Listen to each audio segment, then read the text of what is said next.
I'm Jim Collison and live from Omaha, Nebraska, and the offices in Sydney, Australia. This is Gallup's Call to Coach, recorded on November 10th, 2014. Call to Coach is a resource for those who want to help others discover and use their strengths. We have Gallup experts and independent strengths coaches that share tactics, insights, and strategies to help coaches maximize the talent of individuals, teams, and organizations around the world. If you have questions during the webcast, we do have a live chat room that's available for you.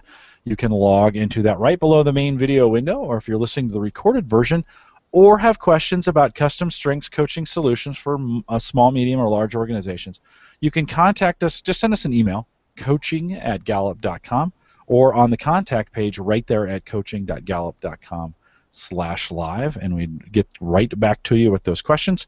Don't forget to visit the Gallup Strengths Center. That's just gallupstrengthscenter.com for all your coaching resources and training needs. You can also catch the video, both streaming or downloadable audio for offline listening, and we've done a lot with that recently, where we have the ability to now download that directly to your iPhone or your Android device. We'll talk about that here at the end of the program. All of that is available. All the links you'll need for everything is over just one address, coaching.gallup.com. Claire DeCarteret is our host today. Claire, I practiced that. How did I do? Did I do okay? I'm not going to correct you live. You did pretty well. I'm going to keep working on that. She is our host today. She works as a learning and sales manager with Gallup there in the office, a place I'd love to be right now. And it's great to see you, Claire. And welcome to your first Call to Coach. Thank you very much. I'm very excited to be bringing this program out to our region, and especially excited to introduce our guest here today. So, without further ado, Deon Rademeyer is a special guest here on our Call to Coach program today. I've known Deon now coming up to 12 months, and Deon was one of the first Gallup-Certified Strengths Coaches in Australia. Deon's journey has been quite unique because he works with strengths, always been drawn to focusing on development and people, but his background's a little different. He's spent almost 25 years in the banking and finance industry, always drawn towards that development piece, but traditionally working in project management and large IT teams. So the reason why I love Deon's journey is because it's so aligned to the strengths journey that we're all on here to change the world through strengths. Deon's work that he's doing now with his organization called Team Diagnostics is not only in the corporate sector, but also working with children and the not-for-profit sector as well. And that's the part of it that I'm really fascinated to discuss and dive into a little bit more with you here today. So, Deon, I wanted to welcome you to the program. A huge welcome and hello. Well, thank you very much, Claire and Jim. It's great to be here. It's been a long time sort of association over the last sort of 12 to 15 months with Gallup. So it's just great to be part of the whole journey and the family here at Gallup. Wonderful, Deon. I thought maybe you could start by just talking a little bit about your journey and what your call to coach has been, how you came to become a Gallup-Certified Strengths Coach. Sure, I'd love to. You know, for myself, as Claire mentioned, I'd spent the best part of my career working in technology, working in the banking and finance sector. And the one thing that always differentiated myself from my fellow IT managers and leaders was that I always said that I cared more about the people than what they did, and that I was a people-focused technologist. And there were always people who were smarter than me in technology, and I always hired people who were smarter than me. For me, that was always the best strategy. You know, surround yourself with people who are better than you, and you know, ultimately they will make you look good. Little did I know that that was actually the beginning of my whole strengths journey. You know, in the words of Don Clifton, which was, why try and fix what's wrong with people? Let's rather focus on what's right with people. Sort of struck a chord with me, even although I didn't know that. And one of the Gallup questions that I love, where Gallup asked the question, do you have the opportunity to do what you do best every day? And that, for myself, I just did that naturally. I was not trying to be what I was not. I would, you know, naturally try and hire people who were experts in their field and better than myself, and then create a strong team through that. So that's really where, unbeknownst to me, those were some of those hidden clues of talent as I've come to discover. And then interestingly, probably about 10 or 12 years ago, I was reporting through to a CIO at one of the large financial services companies here in Sydney, and I'd always taken the time to map out our culture and at that stage he was using Maslow's hierarchy, and I was mapping out how we were doing at the various levels and the different initiatives around engagement and so on. And my boss at the time, the CIO, said, you should actually go work in HR. And without actually knowing, he didn't actually mean it in a very positive way. He meant, get out of technology and go and work with those softer side and the people side. But as I reflect back now, he obviously saw something and recognized one of those clues of talent. And so I just let it roll off, and I continued doing what I was doing, and focused on the people and focused on the upliftment, and then continued doing just normal IT management for the next sort of decade. And it was probably 18 months ago that I was leading a large team at one of our 4 big banks here in Sydney, and I had a large team of people doing many projects. We were running several hundred projects at a stage at one time, and what we found was I actually spoke to my manager, and I said, it's just not doing it for me anymore. What the organization is asking for is to look more at productivity. And the way that they wanted to go about that was obviously to look for cost-cutting initiatives, and my focus was on the people, and very often in the IT side, the only way to cut costs is either outsource it or cut it out. So I started my journey, and my journey took me into a bit of research into what was out there, what providers were out there, what did they stand for, what was their philosophy, and I came across Gallup. Now, it is strange that I came across an organization that's actually been around since the Second World War, but for myself, this was a new discovery. And when I saw StrengthsFinder and I started reading up a little bit more about it, it really struck a chord with myself.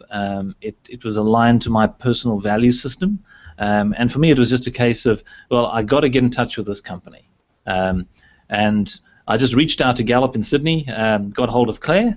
She was the first one who answered, and we've had a fantastic partnership ever since. At that stage, Gallup were just about to launch the new accelerated coaching program in Sydney.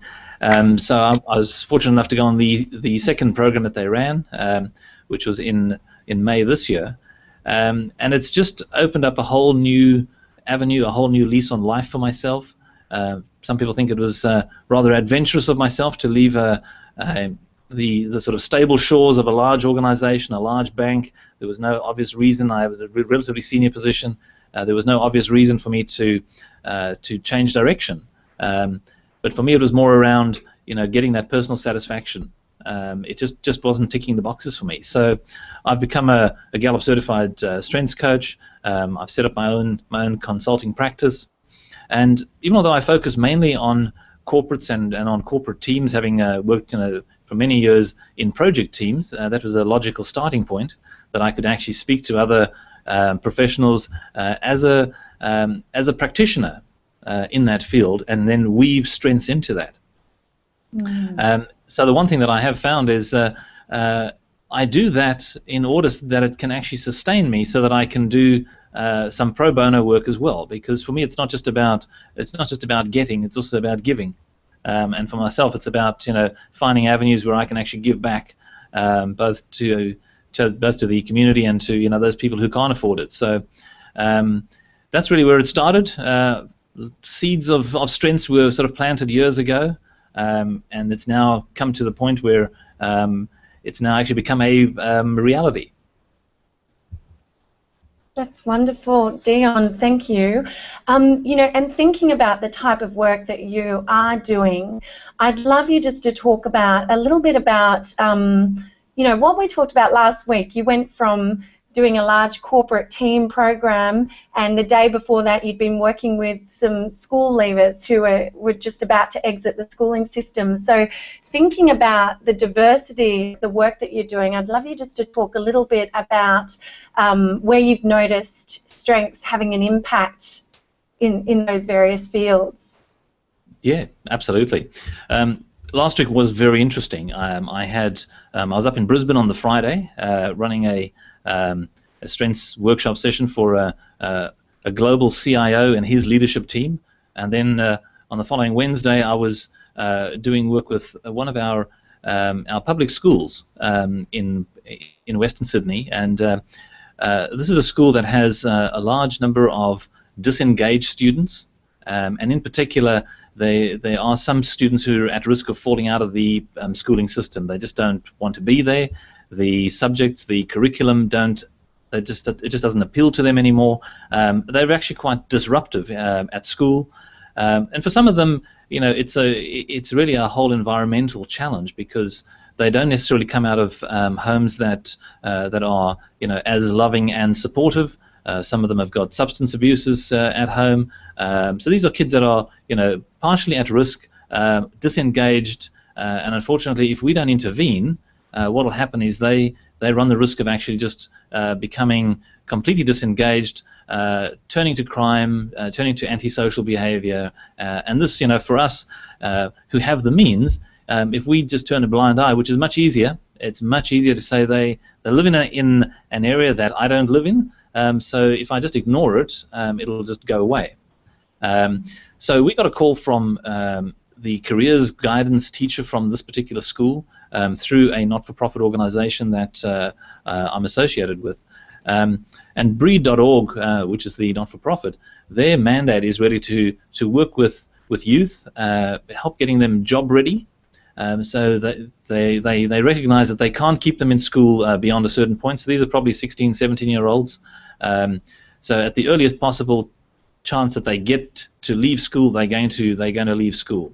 But what do we do with them? So part of Breed's mandate is to really get partnerships between the community, the schools, and business to say, well, what can we do to help? And Breed actually reached out to myself after I'd become a Gallup coach, and I was on the global register of certified coaches. They reached out to me in Sydney and said, would I be interested in working together with them? And that's now developed. We've had a number of sessions and worked together in partnership. So last week on Wednesday, I was at a school where they took 15 of the most disengaged kids in the school, and they put them together in one class because the careers advisor was out of options and said, Deon, they're all yours for the day. So here we had 15 kids who don't want to be at school in a class, who don't actually know why they're there, and they don't really want to be there, and all they want to do is just muck about and do whatever they feel like doing. So the way that day went was I put them through. I actually got them StrengthsFinder booklets. We actually put them in the computer labs at school. They all logged on. They completed their top 5 assessments, and it was very interesting. One of the participants, just to show you the level of disengagement, the Gallup system couldn't generate a report because there were too many neutral answers.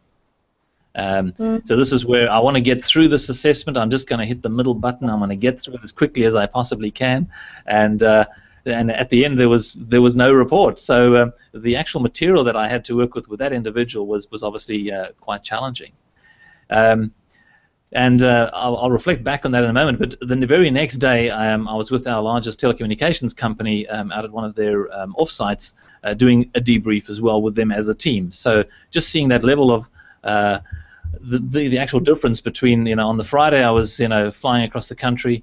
By the Wednesday I'm dealing with a school with my toughest audience. I'll tell you, there is no corporate that comes close. And then, of course, on Thursday I was out with another corporate. So just a very wide, diverse range of individuals. The debrief was actually done for this telecommunications company on a farm in the middle of Sydney. In fact, outside of Sydney, but in the middle of nowhere. with power generators and sheep around us. So I'm flying around and I'm tracking around on farms and I'm going to schools. But the interesting thing with this with this school and these 15 kids, there were definitely moments where I could actually see a spark. There was definitely something. For so many years, these kids, both at school as well as at home, have probably been told, you're a failure, you're no good, you're not living up to the standards. And I found this great quote from Einstein, which he said, if you judge a fish by its ability to climb a tree, it'll live its whole life believing it's a failure. And for so many of these kids, that's exactly what's happening. Is we've got a one-size-fits-all education system. It's not recognizing that they've actually got talent, because the measure that we're using is a very blunt instrument. It's history, biology, it's maths, English, and for many of these kids, those are just subjects and subject choices which just don't resonate with them. So what was really interesting was when you start to take them through a program where they can look at their top 5 strengths. They then suddenly, and there's a presenter who's actually not a teacher, and the presenter is actually saying to them, I believe in you, you all have talent, and these are your talents, and just to show you how unique you are, believe it or not, nobody else is going to have these same talents. Within Australia, we have about 22 million people, so to put that into context for them, the chance of somebody else having the same top 5 in the same order, 1 in 33 million. So for each of them, it's to realize, they have value, and that, that unique combination of strengths sets them apart. So I take them through a whole program, and that particular assessment was, like I say, the most challenging I've had. When you've got people who look at you and don't really want to be there, who haven't paid money to actually listen to you, and actually just want to get out of school, it makes it very, very tough to keep them engaged. But the one thing I noticed after morning tea, we had a bit of a break. I was just sitting in the front, and some of the kids just came and sat around me and just started talking. And for me, that was one of those sort of breakthrough moments, which was around, they might be completely disengaged with school. And the one thing that I always try and find is, a point of connection with each of my audience. Whether it's somebody at school, whether it's somebody at the workplace, anything from as simple as, what color do you like, what food do you eat, where are you from. In fact, I had a black Sudanese boy in the group. So we have a number of Sudanese refugees who've come across and have settled in Australia. And when we did the introductions, I said to him, well, you know what, we're both African. Because I'm from South Africa originally, and he's from Sudan, which is in North Africa. So even although he's as black as the ace of spades and I'm as white as a lily, it made no difference, because there was that point of connection without any judgment. And I think that was the one takeaway and learning that I had was, when you start to speak to people about how good they are, and actually highlight their strengths, they feel great about themselves.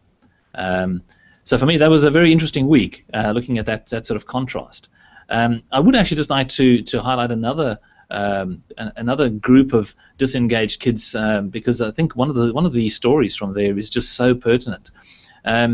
Because I had a boy, and this was the first pro bono one that I did for them, and he said his top 5. Now, bearing in mind these are kids that don't like school, and his number 1 strength was learner. And I looked at him, I said to him, what do you think about that? He shook his head in disbelief. His teacher was sitting in the back corner. I looked at her, I said, Brooke, what do you think? And she said, you've got to be joking. What do you mean learner? And as I then started exploring, I said to him, what do you enjoy doing? And he said, I want to be a motor mechanic. So I said to him, well, what about if I could arrange for you to go to one of our motor racing tracks, and you could work with the Chevy or the Holden motor racing team, and you can spend a day with their mechanics, and they can show you how the engines work, and they can show you how to tune them up so that you get a real great V8 growl. How would that make you feel? He said, that'll be fantastic. I said to him, that's learner.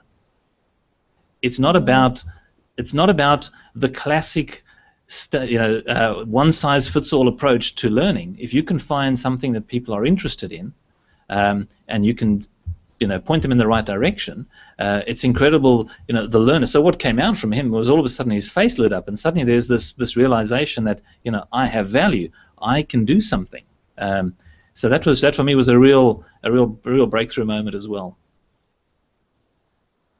That's wonderful, Deon. It's so nice to hear just how passionate you are. And I think for everybody listening, it'll be great for you to highlight what your top 5 strengths are, because I can certainly hear your connectedness coming through as well. Do you want to just let us know what they are? Yeah, absolutely. So my number 1 is responsibility.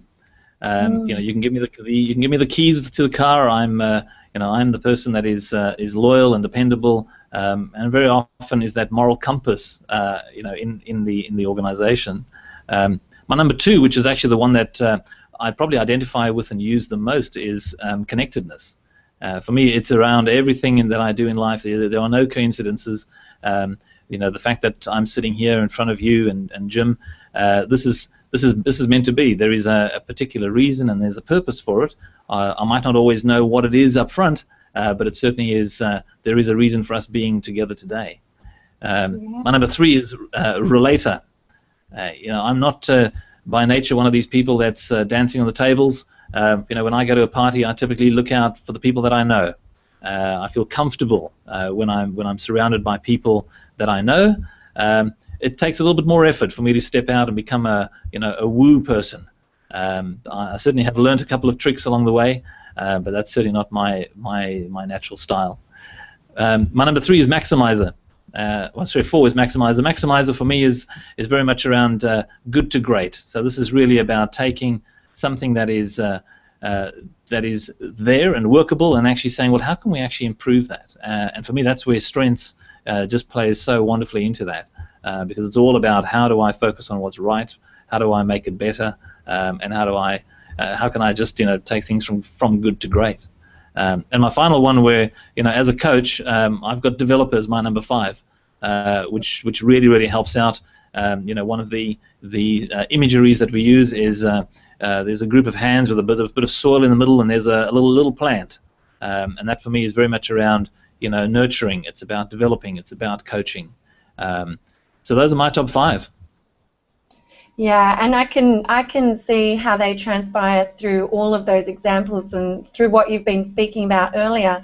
Deon, because you do such varied work, I'd love to hear if there are any tips or tools that are most useful for you that you feel can work across, whether you're working in a not-for-profit sector or in a big corporate sector, or even one-on-one coaching. I know you focus primarily on team work and team optimization, but what are your top tips and tools? Yeah, absolutely. The interesting thing for me is that I'm a visual person. So what I've done is wherever possible, I take the Gallup science, I take the Gallup strengths, and find images and turn that into something that people can identify with. So imagery for me is the first tip. It's around you can read the black and white words, and they're fantastic and absolutely spot on. Everybody who's read their reports, the first comment always is it's unbelievably accurate. So from that point of view, the words are fantastic, and but then when I translate that into a group of pictures, and I've done this with a number of clients now and tested it out, and it really works extremely well. To give an example, I had myself and a colleague were doing a large session with American Express, and they'd been through a restructure, and they had about 7 teams that had come together, and so what I did was to take their group profile as well as their individual team profiles, and actually graphically and pictorially depict what that team looked like from the top 5. And it was incredible when they looked at whether they were achiever or harmony or learner, and there's actually a picture that actually summarizes what that looks like. It's amazing how quickly they can identify with that, and it just highlights things in a very different way. But I took that sort of initial imagery concept, and I thought to myself, well, what about dogs? And now you might say, well, what do dogs have to do with strengths and Gallup? And this, I can honestly say, I found a series of pictures of dogs, and I use that in every session to explain to people the difference that one element of your top 5 can make. So both, you can have 2 people who've got, say, focus in their top 5, but by just changing one other element, if you just add one additional strength and talent, what does that look like? So the first 2 that I use is I have this very mean-looking Doberman, and he's focused, and he's absolutely he's telling you, don't mess with me. I know what I want in life, and I know where to get it. And then I have a second image, which is of a sheepdog, and this border collie is equally focused in terms of his look, his intent. But when you start to just add one additional talent into that, it changes the picture dramatically. So for our Doberman, we add command, and then all of a sudden focus and command gives you a very different picture. This dog, he's out there, he's protecting the turf, and he's going to take charge. But for our sheepdog, when we add empathy and focus, all of a sudden it is about, I'm caring about those around me. And it's incredible when I use these images, and I've now used it in both the corporate setting as well as in our students. They are actually drawn to that. And animals are a wonderful thing. From a therapy point of view, it's non-threatening, and people, they have a couple of reactions. It's either, oh, this is very cute. You definitely get that from the girls, and the guys. I normally have a couple of ego dogs there as well. So it's not just French poodles. So there's something for everyone.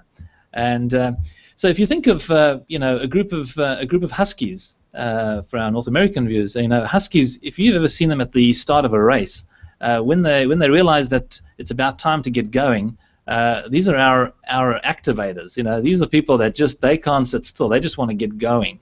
And then I use a couple of other examples in terms of this is sort of the dog theme, and that for me has really been a very, very good not sales aid, but just aid in terms of helping people understand their strengths, helping them understand, what does it mean if I actually combine my strengths?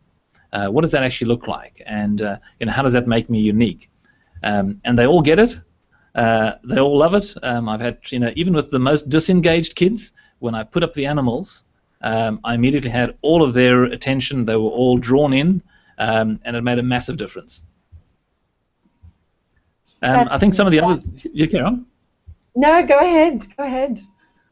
I think in terms of some of the other sort of tips and tricks and things that I'm sort of experimenting with and trying, and for me it's just a voyage of discovery. I'm in no shape or form would I classify myself as an expert yet, or as a coach that can't develop any further.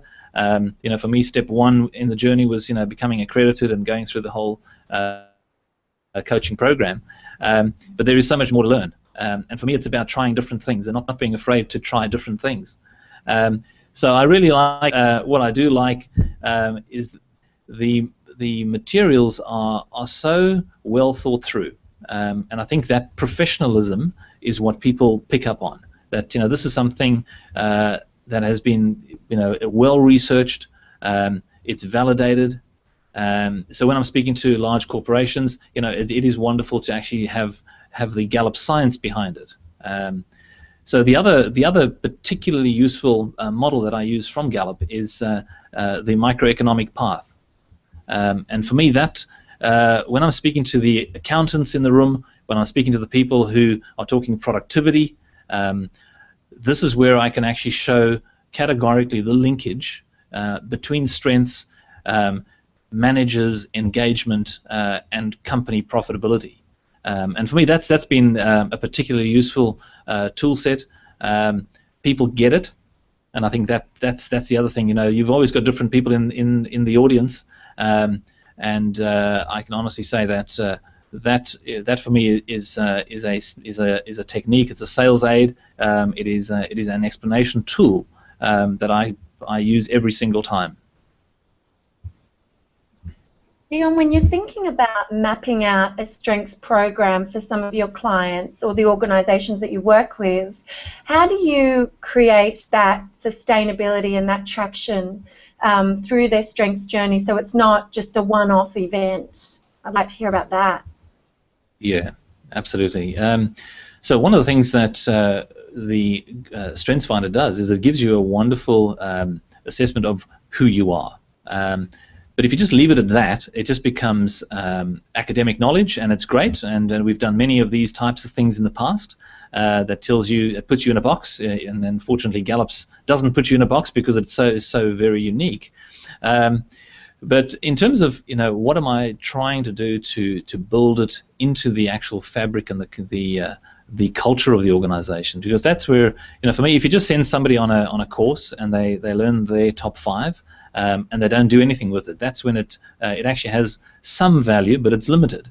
It's where we can actually start to turn the culture around. So one of the things that I am doing is having a look at, from a measurement point of view. Obviously Q12 is a wonderful tool that we can use that gives us some metrics behind creating a baseline of where the team is at, then having a strengths program and a strengths intervention, and then something that we can then follow up with ongoing coaching and working together with the team leaders, so that we can actually then come back at regular intervals and actually start to measure and look at the actual uplift. So Q12 is one of those which I haven't used in a great deal. I've obviously been exposed to Q12 through various organisations in the past, and in fact that's how Gallup came to be in Sydney, Australia, through one of the large banks who requested Gallup to come and set up a whole engagement program. So, and I was actually at that bank for many years, so very well versed in that. But in terms of you have to have some sort of measurement process in place, and then part of making it part of the culture, it's about. In fact, there's a wonderful team strengths portrait that we actually got exposed to via the Gallup coaching program. And this is where you, at the end of my workshops, what I do is I actually get each of the team members to select an image from a set of stickers, and then we can actually create a profile, which is really the artifact that they can take back to their workplace, and that's the actual reminder where it's the person's name, their top 5. We have a visual imagery that they identify with, whether it's somebody winning a race who's very achievement focused, or somebody who's very nurturing, and two hands coupled together. That then actually becomes part of the artifacts which some of the companies that I'm working with are now starting to put up on their walls. So they're now starting to make it visible.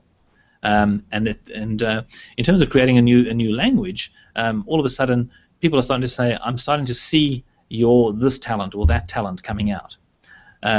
So it's about, yes, setting doing the actual assessment, then moving on to becoming more aware of it on an ongoing basis, having ongoing coaching sessions with the team leader. But at the end of the day, it's if we don't have the willingness from the organization or from the team, because sometimes to get the whole organization, that'll come, but often it starts off with one engaged team who understands the value of strengths. It's for that team, once they've decided this is the journey we're on, that's really the way that we're going to build it into the process. Yeah, interesting. And I think there's a lot to be said, and I know you're just at the beginning of your strengths journey in terms of team diagnostics, your organization, but I'd love to talk to you again in 12 months' time and just see how some of these projects that you're working on now transpire down the line as well, because you're doing some fascinating work, and I just love partnering with you and seeing how your strengths journey is unfolding. Definitely. Yeah.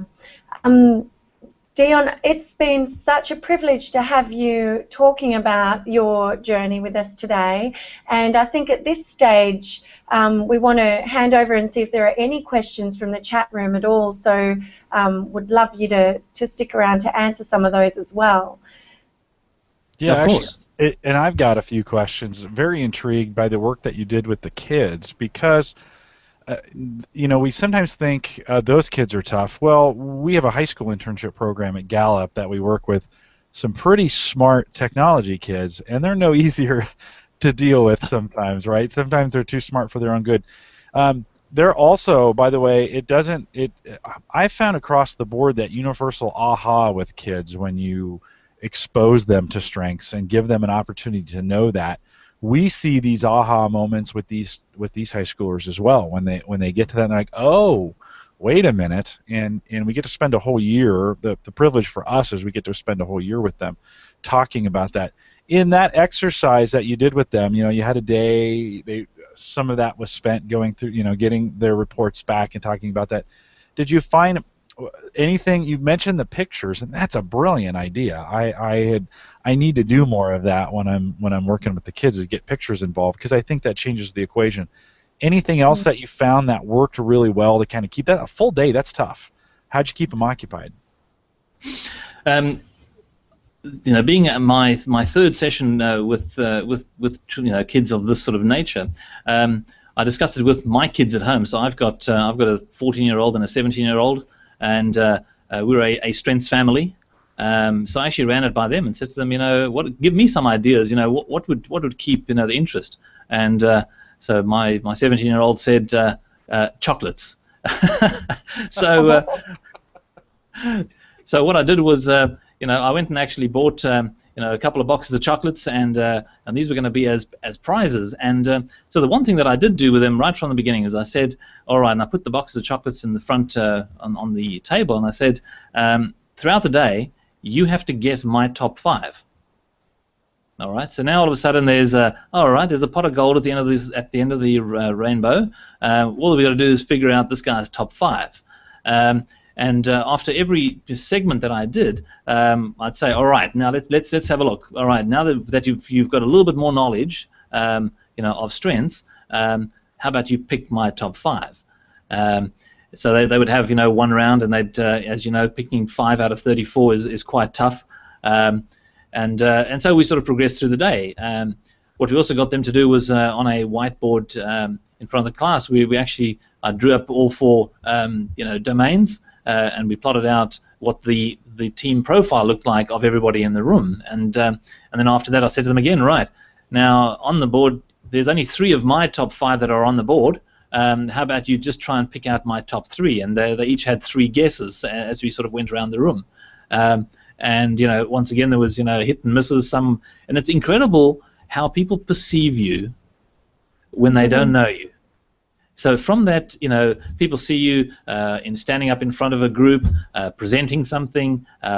You obviously come across as confident and knowledgeable. And some people will think, oh, you definitely got communication, or you definitely got command, or you definitely got a learner, and these sort of things. And I use that to explain to them that it's really difficult to just try and pick what someone's top 5 are when you've actually just met them. You really need a little bit of assistance to really ask a number of questions and dig deep and find it, because there's so much more to individuals than what meets the eye. And part of that exercise is for them to realize that when they go for a job interview, people will be doing to them exactly what they're doing to me in terms of trying to guess who I am. They'll be looking at their resume, which is really looking in the rearview mirror and saying, well, this is what you've done in the past.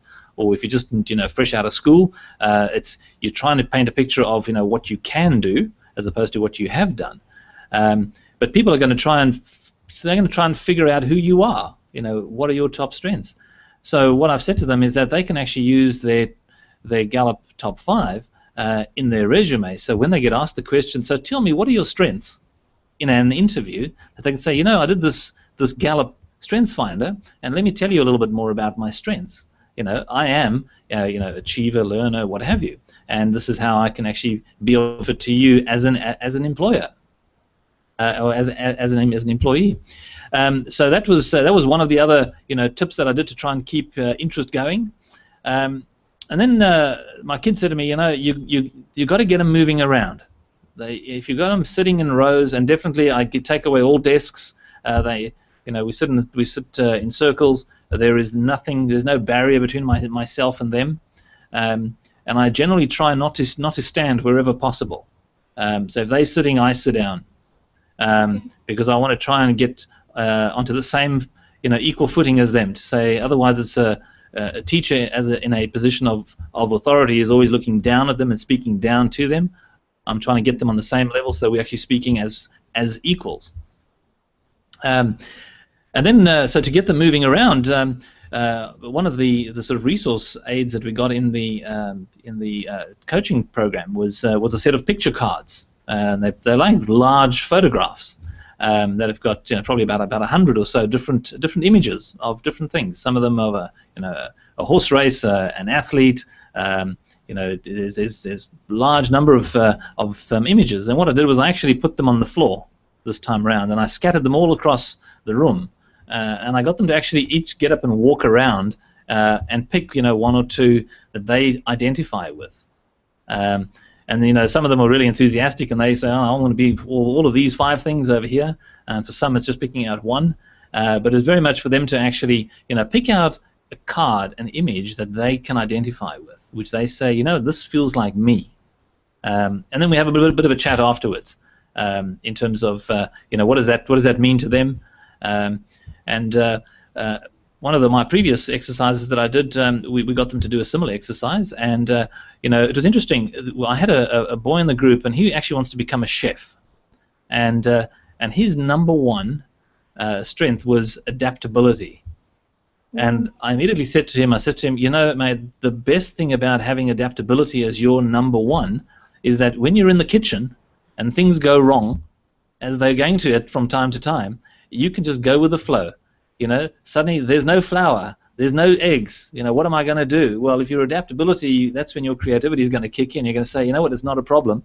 Whereas for those of us who are, very high in consistency and deliberative, if the ingredients aren't there, it's, what am I going to do? Because, the recipe says I need flour. Whereas if you're adaptable, you can actually, apply yourself differently. And this is to help them understand that, and make a connection between, what their natural talents are and how they can use it in the workplace. So that was one of the ways that I'm using. Yeah. So, between the picture cards, getting them to move around, these are some of the things. Those are some great ideas there, right? It's because some people struggle with that when they get to the kids. It's like, what do we do with them? We've learned some tricks. We sometimes play the videos. They relate to YouTube, and we have a whole host of videos that are available. We've got them both some Gallup made, and then we've had some other coaches make videos, and a little more edgier, and it might relate to a different group. I like the ideas of using the creative arts that you're doing there. You've got a lot of creativity going. Sometimes we use the coat of arms exercise, where we put a thing on the wall and we have the kids draw your own coat of arms, a flag, something that represents you, whatever that means in that culture, and then draw that based on your strengths and tell us who you are, and then they get to tell that story. How is their body language and posture different at the end of the day versus the beginning of the day? What did you notice? What kind of change did you notice in them? Right. So with this group, when we started the day, it was pretty hostile. It was, I've been told to come to this session. I don't really want to be here. I don't want to have anything to do with school, and this is another one of those school things. So the first change, I suppose, that I saw was when we got them onto the computers to actually do the strengths assessment. So that was the first. Okay, this is something different. Let's give it a go. For some of them who have very short attention spans, it's a lot of questions. So when they start and ask the questions and they keep going, and suddenly they realize, but this thing's not ending. When is this thing going to end? And then we eventually get a report out to them, and we print it out for them. Now, some of them, the fact that they've got a report, a piece of paper, it was that for me was really a mixed audience in terms of some of them are just so anti-academics that anything that looks like they have to read it, it was like, do you mean I got to read this? And it was like, you don't have to read it. It's really good if you do, you can actually learn something. And then, as I mentioned, after morning tea, I was just sitting down, waiting for them to return, and I had a number of them just come and sit around me, and that was really the first time that I saw, I'm starting to see, a change in their demeanor, their sort of behavior. They're actually coming to talk to me about what they're interested in. And speaking to one of the girls and saying to them, what would you like to do when you leave school? No, she wants to work with animals, and of course that for me was just a clue that to say, well, I got something coming. It's dogs, and it's gonna, you're gonna find that interesting when we kind of get to that section. So that was the sort of the first point. I'd say that I wouldn't go for a whole day again with a group who are not engaged. I think maybe 2 or 3 hours. We have to break it up. They just unlike when you're running a session for a corporate where they can actually you can hold their attention for that longer period of time, a full day from 9 until 3. That becomes really, really challenging, especially the sort of later sessions. Deon, I'm not sure my attention can be held for that long. I'll just be honest. That's a long time to go, but so to be able to hold those kids as long as you did, it's probably pretty amazing all in itself. So I think the interesting part for me is from one of the other sessions that we had is one of the boys actually came back and actually asked for a testimonial from the not-for-profit organization in terms of him looking for a job. And the only requirement that this not-for-profit organization placed on him was that he had to quote his top 5 strengths. And this convener said to me was it was so much easier for him to write a testimonial based on his top 5, because he'd actually worked with him throughout the whole week in a job-ready program, that the top 5 then cemented everything in terms of being able to pull it together. So we're definitely trying to change it one person at a time.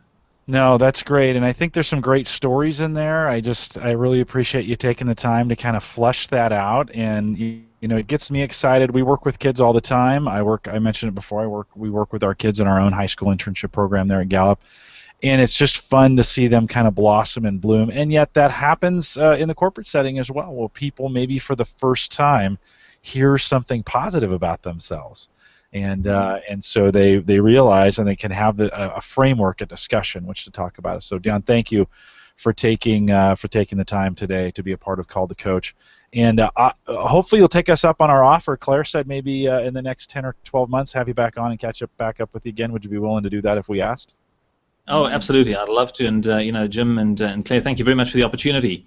It's been a tremendous ride so far, and it's the beginning. And we're very, very excited in terms of my own organization, in terms of what we can do, taking things forward. So thank you very much again. Appreciate it. No, you bet. And Claire, you made it through your first Call to Coach. It wasn't as bad as you thought, right?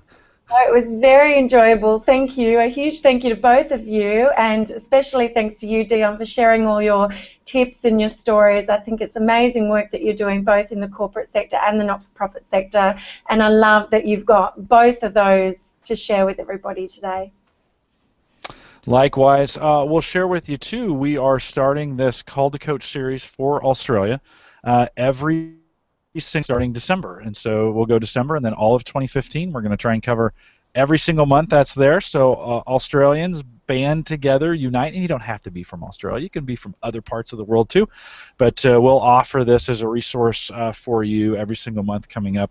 In 2015, we're pretty excited about that. I will remind you to take full advantage of all the resources we have available at our Gallup Strengths Center, and you can get to that just Gallup-Strengthscenter.com. Send us your questions or comments if you'd like to do that. You can send us an email, coaching@gallup.com, and you can also find all the recorded audio and video of this show, plus Deon mentioned hundreds at some point that I've done. We've got a bunch of these videos out there now.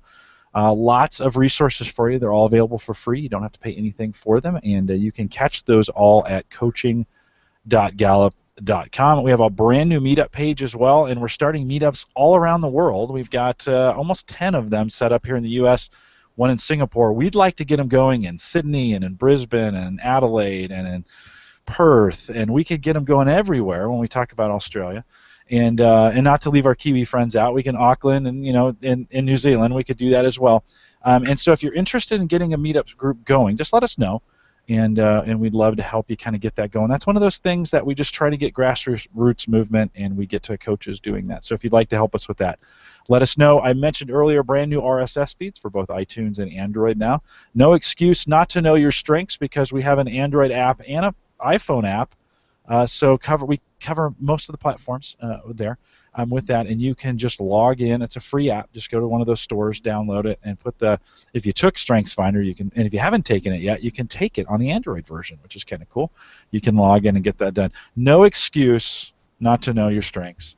And so we'd like to invite you to do that as well. This will wrap it up for this Call to Coach. We want to thank everyone for joining us today, whether watching us live or on the recorded version, and we look forward to the next Call to Coach. Goodbye, everyone.